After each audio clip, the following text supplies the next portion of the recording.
А вот я, между прочим, гуглила Леонид Анциферов. Ну, Какой там голос? пишут баритон. Да. Баритон пишет. Рождался изначально и задумывался очень амбициозный проект. Сочетание такое, прям звездное. С одного севера уехал, приехал на другой. Ну, относительно южнее. Чуть южнее, да. Ну, Кипкратык Билибин, конечно, немножко знаю. Друзья, не залипайте, пожалуйста, в рилсах, сторизах и шортсах. Короткие видео убивают ваш мозг. Леонид Анциферов родился и вырос в Норильске. В Якутии живет с 1996 года. Первое высшее образование по специальности «Мировая экономика» получил в финансово-экономическом институте ИГУ. Второе – Высшая школа музыки имени Босикова, академический вокал. Долгое время совмещал работу на госслужбе с самодеятельной певческой деятельностью. С 2017 года является профессиональным артистом, солистом хора Государственной филармонии Якутии, приглашенным вокалистом Русского драмтеатра имени Пушкина, джазового оркестра «Саха Биг Бенд» и участником многих конкурсов и фестивалей как в Якутии, так и за ее пределами. Женат, 3 детей.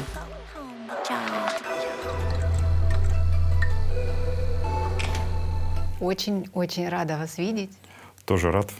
И, Давно здесь не был в этой студии. пользуясь служебным положением, хочу задать вам все вопросы, которые должны быть заданы.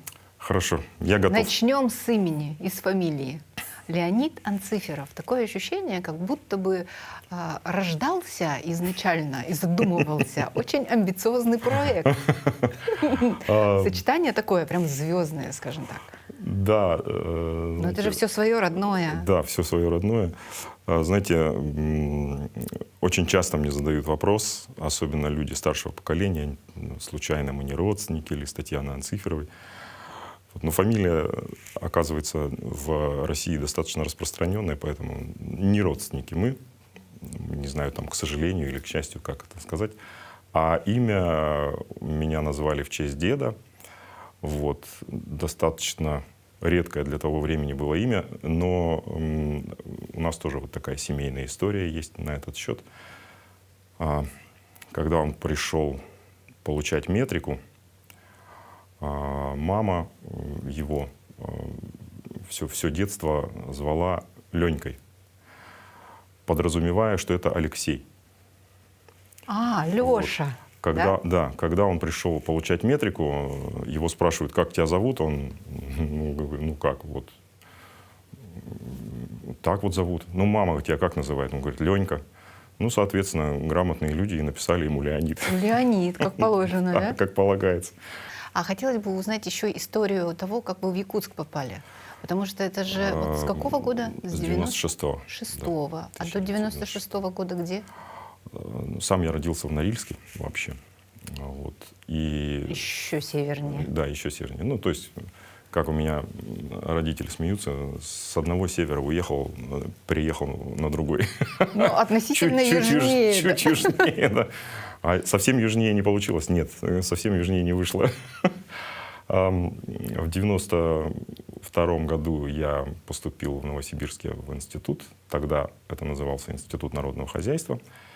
Вот сейчас это называется Новосибирская госакадемия экономики и управления.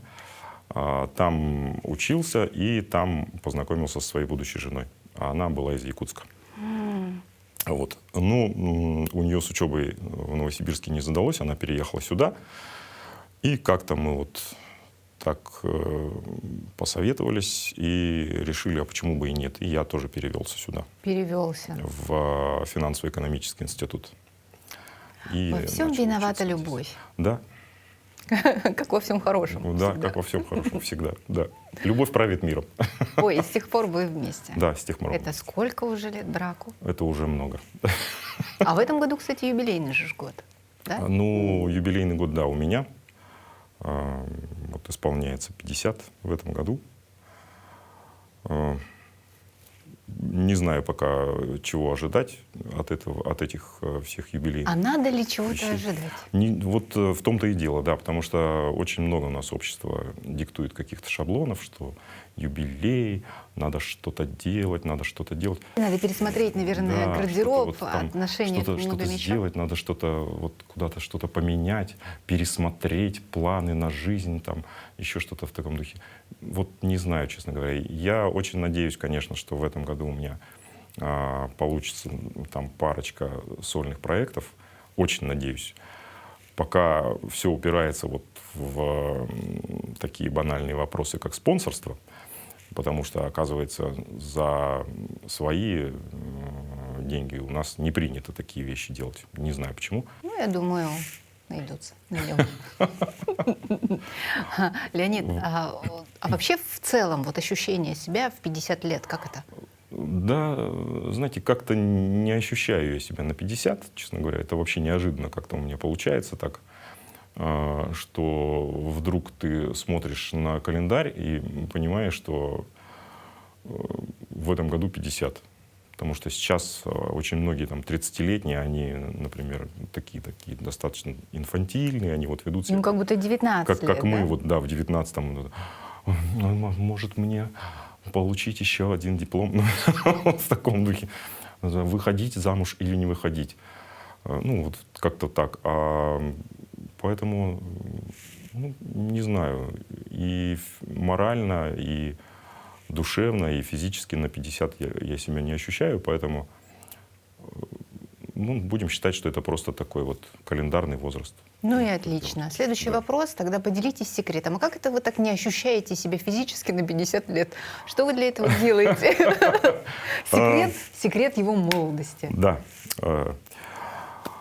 На самом деле у меня в подвале висит портрет. Шутка. Портрет, который за вас стареет. Да. Да, Ну, все по классике. конечно, понятно. нет.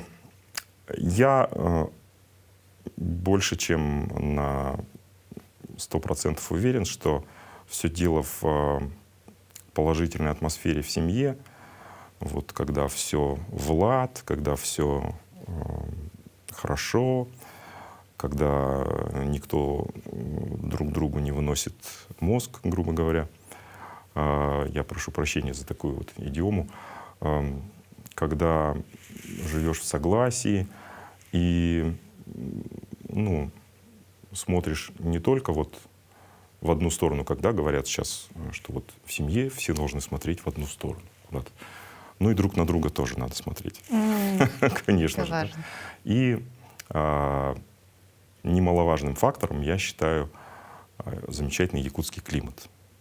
Люди за криотерапию в других странах отдают бешеные деньги. У нас в среднем вот 8 месяцев в году бесплатно.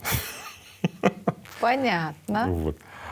Ну и потом стараюсь поддерживать какую-то такую чуть выше средней физическую активность. В зал, конечно, не хожу, не нравится мне ходить в зал, вот, но очень люблю ходить в бассейн. И летом люблю на велосипеде кататься. Видели, знаем, и ваши пешие Да, прогулки да. вместе с супругой тоже Да, да. наблюдали. Вот, жена у меня бегает, пробежала за вот последние несколько лет там, уже несколько марафонов, полумарафонов. А вы? Я до бега пока не дозрел. Пока просто пешком гуляете. Да. Я смотрю, знаете, вот репортажи и сообщения о людях, которые начали бегать там 58, в 63, и думаю, ну нормально, у меня еще все Еще впереди. время есть, да? Да, время есть. Да, мне кажется, начнете бегать Вот. уже скоро. Ну, наверное, да. Потому что вы же плюс еще ко всему донор. То есть певец, пловец, донор. Да, донор крови и компонентов. Это тоже история началась вот как-то достаточно спонтанно. У нас, у друзей, ну, у наших знакомых случилась такая неприятность, и понадобилась донорская кровь. Они кинули клич, а я тогда еще кровь не сдавал. И мы с моим знакомым пошли на станцию переливания крови. Это был где-то 2002 год, Ну, где-то так. по соображениям, Да, по соображениям помощи, да? да. Вот. И мы очень удивлялись, потому что я тогда был гораздо худее, чем сейчас. Вот. А он был где-то габаритами, наверное, чуть больше, чем я сейчас. И ему написали, как на первую кроводачу, 250 миллилитров, а мне полную 450-миллилитровую дозу. И он Так. страшно возмущался, говорил: что такое? Я тоже хочу 450. Ему говорили: нет, Вам нельзя, да? у вас давление низкое. Он такой: у меня нормальное давление, у меня все хорошо. Вот. Ну и так вот как-то потихоньку началось. И с тех пор постоянно? И с тех пор, ну, я стараюсь, да, регулярно соблюдать вот эти вот все интервалы, все. А для чего это вам? Ну, банальный слоган «Сдай кровь, спаси жизнь» уже есть, все его знают, он в соцсетях везде Все-таки написан. миссия в этом какая-то есть, да? Я думаю, да. Дело в том, что когда я только начинал вот свой донорский путь, я думал, что донором может быть вообще кто угодно. Ну, вот любой человек вот, с улицы, как говорится, захотел, пришел, раз, Оказывается, и нет. донором стал. Оказывается, нет. Оказывается, есть определенные критерии, которым надо соответствовать. И не каждый может себе позволить, даже тот, кто, может быть, искренне желает и хочет, но медики заворачивают людей и говорят: к сожалению, вам нельзя. Вот. Ну, и я решил, что ну, раз мне можно, раз так получилось, то надо делать. Как бы за себя и за того парня. Ну да. А может быть, это тоже один из секретов прекрасной физической? Говорят, да, говорят, это помогает. Меня очень веселят плакаты вот в отделении переливания крови, куда я хожу. Особенно мне нравится фраза, что после донации донор может без ущерба для фигуры съесть 2 шоколадки. А, да, даже так. Да, я не знаю, ну, видимо, это все-таки ориентировано вот на женскую часть. Есть ли секреты голоса? Наверняка есть. Особенно в нашем регионе. Как голос сохранять? Вы знаете, я, когда пришел работать в филармонию в 2017 году, нас тогда, ну вот меня и еще нескольких коллег обязали получить высшее музыкальное образование. Поскольку это отраслевой стандарт, и без высшего образования человек в филармонии работать не может. Мы попали к замечательному педагогу Валентине Ивановне Колодезниковой. И когда мы пришли на экзамен с моим коллегой Дмитрием Никифоровым Келлером, мы с ним на прослушивание вступительное выбрали репертуар. Ну, надо было там 7 произведений выбрать. Вот. И я выбрал все, что поют баритоны, а Дима выбрал все, что поют басы. Мы, соответственно, это все спели, и Валентина Ивановна сказала: вы 2 брата-акробата, говорит, один выбрал для голоса своего вот этого товарища, и второй тоже для Поменялись голоса своего вы товарища. как будто бы, да? Потому что Дима оказался Все-таки баритон. классическим баритоном, а я оказался басом. Кто бы знал? Кто бы знал, да. Не было бы счастья, как говорится, да? Да, и теперь официально бас. Ну, в академическом вокале, да. Я официальный бас. И, знаете, низким голосам вообще, мужским, женским, не суть. Вот меццо-сопрано, контральто, бас, баритон. Им в нашем климате голос сохранять гораздо проще, чем высоким. Это вы сейчас как бы намекаете, что ничего специального не делаете, сырых яиц не пьете? Нет, сырых яиц не пью, коньяком связки там не разогреваю, ничего такого нет. Естественно, голосовой режим какой-то определенный есть. Я очень стараюсь в холодное время года не разговаривать на улице, несмотря на то, что, конечно, на бас это сильно так не влияет, но, тем не менее, вот холодный воздух связкам у нас все-таки противопоказан. И еще один момент. У нас летом достаточно сухой воздух, ну, если мы не возле реки, а где-то вот ходим там по лесу или еще где-то, когда жарко. И сухой воздух тоже негативно влияет на связки. И увлажнять надо. Да, соответственно, надо там больше потреблять воды, жидкости, и стараться голос не перегружать. Но как не перегружать голос, этому нас научили. Ну, профессиональные есть Да, техники. профессиональные, да, техники есть. То есть как надо правильно кричать, чтобы он не уставал.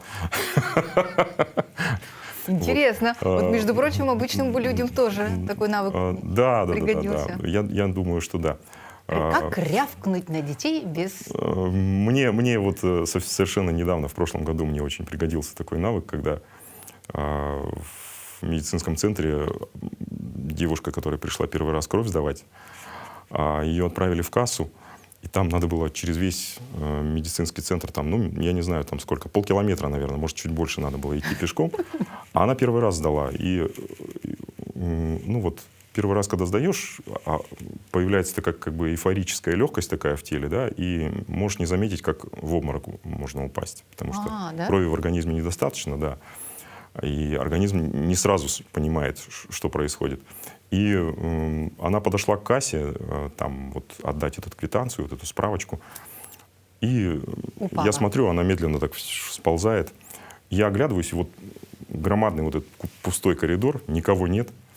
И я, значит, во всю там мощь как заору, там, помогите, там, идите, там. И хоп, двери открылись, медики Все быстренько набежали. отработали, да? А что случилось? Ну, там, и, в общем, девушку напоили там сладким чаем, все, и быстренько все хорошо сделали. Пели вы, я так полагаю, всегда. А профессионально нет. Профессионально нет. Вот самодеятельность здесь, в Якутии, я начал где-то в 2006 году. Ну, скажем так, попал на большую сцену. И был самодеятельным артистом до 2017 года, пока не попал в филармонию на работу. Я очень рад этому факту, да. Абсолютно рад. Счастлив. Сейчас у меня настолько любимая работа, что вот как приписывают разным мудрецам, там, начиная от Конфуция, заканчивая, я уже не помню сейчас, кем-то из современных философов, что найдите себе любимую работу, и работать вам не придется до конца жизни. В чем особенность и как это вообще у вас принято в хоре филармонии? Вы вообще дружите, может быть? Вы друг к другу больше относитесь, чем коллеги просто? Естественно, у нас в коллективе очень теплые взаимоотношения, потому что если в таком тесном взаимодействии появляется человек, который, ну, грубо говоря, не хочет как-то вписываться вот в коллектив, то со временем ему приходится уходить. Потому что ему тяжело работать без социальных взаимодействий, вот, более плотных, там, дружеских каких-то, а не только деловых. И это сказывается на эмоциональном фоне. А если эмоциональный фон не соответствует, то получается, что человек и поет не так, как требует от нас хормейстер. И поэтому вы и звучите как единый организм, как будто бы. Мы очень стараемся. 50 человек, может быть. Мы очень стараемся. Я смотрел, кстати, интервью с нашим хормейстером Людмилой Анатольевной, как она тут расписывала свою работу, особенности своей работы. Да. Очень многое, конечно, там остается за кадром. Мы вообще на работе очень много смеемся. Вот, поскольку ну, это не только из-за того, что вот там, не знаю, у нас кислорода не хватает в кабинете, да, но из-за того, что очень тяжело бывает в некоторых произведениях найти вот какое-то звучание, то, которое необходимо. Потому что сольно работать это очень просто. Ну, я не говорю, я не принижаю значение ну, там, по крайней мере, понятно. Да? Сольного исполнения, да, или там школы вокала. Но здесь нам иногда необходимо, там, как говорится, наступить на горло собственной песни. Может быть, где-то поменять тембр голоса. То есть не так сильно там басить. Форсировать, да? Скажем так, не так сильно, как говорит иногда наш хормейстер, пищать. Когда девочки у нас берут очень высокие ноты, нужно там делать как-то это аккуратнее, не так звонко. Или, может быть, наоборот, слишком звонко, не хватает какого-то металла. И вот мы ищем там над какими-то там десятком нот Мы сидим там, работаем минут по 20, по 30 вот, над каким-то фрагментом, который, казалось бы, вот, ну что там проще? Но нет. Ну, я так понимаю, что вы вообще сложностей не боитесь, вы всяко разнообразите свою жизнь. Сколько языков вы знаете? На секундочку. Вы знаете, я в институте, ну, начиная со школы, очень хорошо знал английский. В институте его достаточно неплохо закрепил. Хотел, кстати, передать привет своей преподавательнице Наталье Николаевне. Вот сюда можно. Наталья Николаевна Алексеева, привет. Кафедра иностранных языков для гуманитарных факультетов. Совершенно незабываемый человек, которая очень много мне дала в плане английского языка. И вторым иностранным языком, когда я сюда перевелся, оказался турецкий. Мне пришлось его там очень в срочном порядке как-то так учить. Ну, естественно, больших успехов я не достиг, потому что это было очень все галопом-галопом. Ну, я его тоже так неплохо когда-то знал, просто сейчас практики нет. Ну и на уровне, вот как раньше в анкетах писали, я читаю, перевожу со словарем, у меня там еще где-то, наверное, десяток языков есть. Ну, какие? Немецкий. Немецкий, итальянский, испанский, французский, португальский, шведский немного, норвежский, исландский.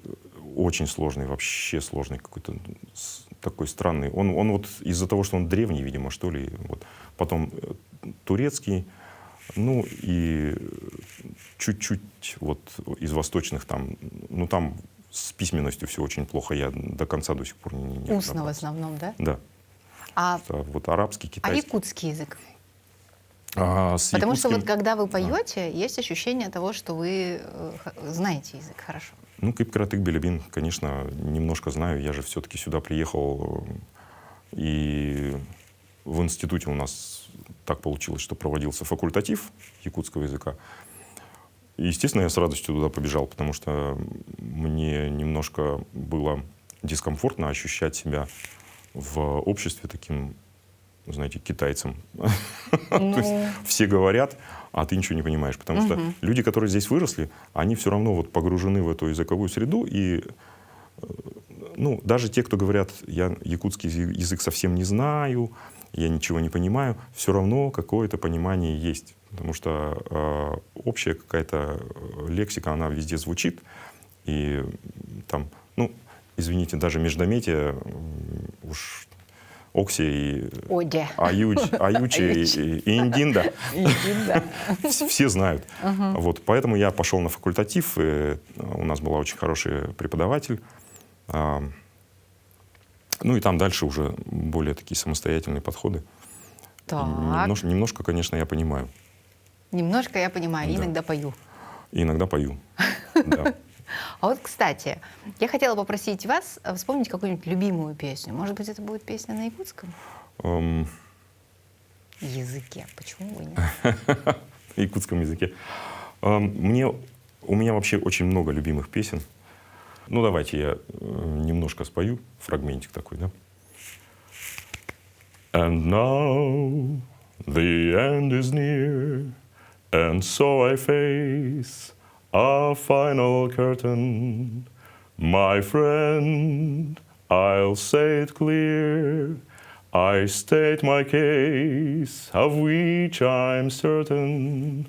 I lived a life that's full, I traveled each and every highway, and more, much more than this, I did it my way. Прекрасно! Браво! Спасибо. Спасибо большое. Ой, это непередаваемые ощущения, конечно. Если уж юбилейный год, да, если уж какой-то все равно определенный рубеж, 50 лет, с чем мы вас поздравляем с наступающим юбилеем. Спасибо. Вот если бы была возможность встретиться с собой 18-летним, и вот как умудренный опытом мужчина, какой бы совет вы себе 18-летнему юнцу дали?